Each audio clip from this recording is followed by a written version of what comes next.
Assalamualaikum warahmatullahi wabarakatuh.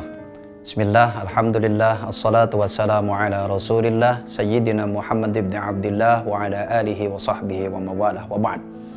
Faqad qala Allah ta'ala, a'udhu billahi minasyaitanir rajim, Syahru Ramadan alladhi unzila fihi al-Quran hudan linnasi wa bayyinatin minal huda wal furqan. Pemirsa yang dirahmati Allah subhanahu wa ta'ala, nama lain dari bulan Ramadan adalah Syahrul Quran. Disebut Syahrul Quran karena sebagaimana yang disampaikan oleh Allah di dalam Al-Quran tadi, pada bulan inilah Allah subhanahu wa ta'ala menurunkan Al-Quran.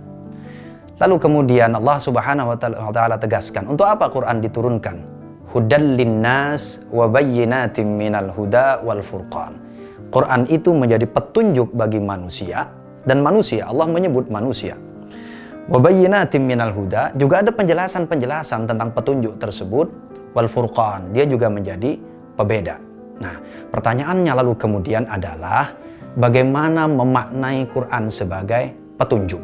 Quran sebagai petunjuk itu bisa dimaknai seperti cermin diri. Dia seperti cermin diri. Artinya apa?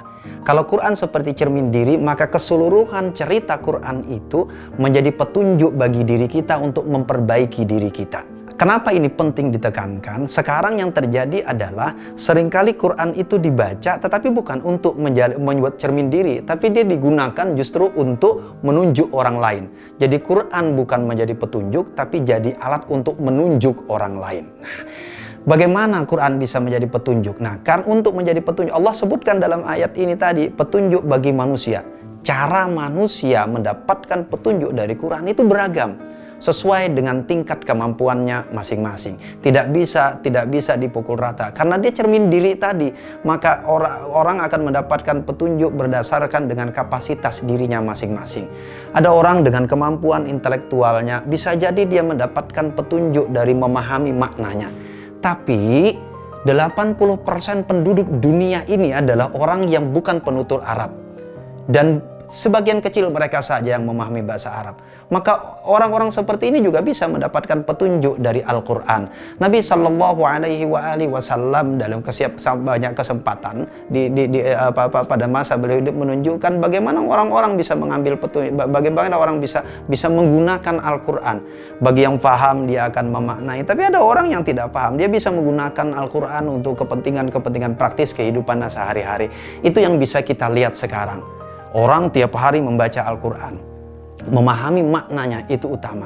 Tapi tanpa memahami makna, dia bisa jadi mendapatkan petunjuk, dia mendapatkan ketenangan. Nah, perbedaan kapasitas masing-masing orang ini akan menentukan bagaimana dia menentukan mana petunjuk dari Al-Quran yang akan dia gunakan. Tidak bisa kemampuan seseorang menjadi ukuran untuk menilai orang lain. Nah, yang terjadi saat ini adalah seringkali kita melihat orang membaca Quran, tapi dia gunakan Qurannya untuk menilai orang lain. Dia gunakan Al-Qurannya untuk menghakimi orang lain, tapi tidak dia gunakan untuk mengukur dan memperbaiki diri. Ada contoh-contoh sederhana dalam keseharian, misal ketika kita membaca ayat-ayat Al-Quran bercerita tentang orang kafir, maka lalu kemudian kita sibuk mencari mana orang kafir di sekitar kita untuk menandai dia kafir berdasarkan ayat Quran yang kita baca. Tapi kita lupa, jangan-jangan kita menyimpan bibit-bibit kekufuran di dalam diri kita seperti yang diingatkan oleh Al-Quran. Itu yang dimaksud dengan Al-Quran menjadi cermin diri. Al-Quran bercerita tentang satu kaum di dalam Al-Quran. Lalu kemudian kita sibuk menandai, kaum ini, kaum yang dilaknat oleh Al-Quran, orang ini orang terang Al-Quran.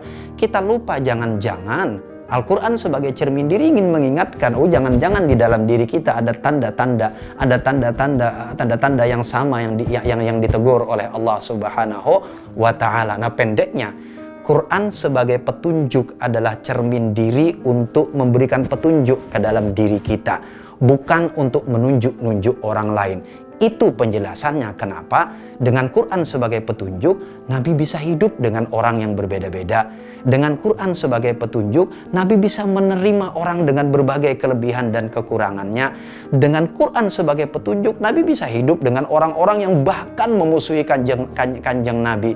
Bukan sebaliknya. Dengan Quran sebagai petunjuk, Nabi justru menjaga jarak dan memisahkan diri dari orang lain. Dengan Quran sebagai petunjuk, Nabi menyatukan orang. Bukan dengan Quran sebagai petunjuk, Nabi malah memisahkan orang lain. Mudah-mudahan Allah Subhanahu wa taala merahmati dan memberikan kemampuan kita untuk menjadikan Quran senantiasa sebagai petunjuk dalam kehidupan kita. Wallahu a'lam bissawab, wallahul muwaffiq ila aqwamit thariq. Assalamualaikum warahmatullahi wabarakatuh.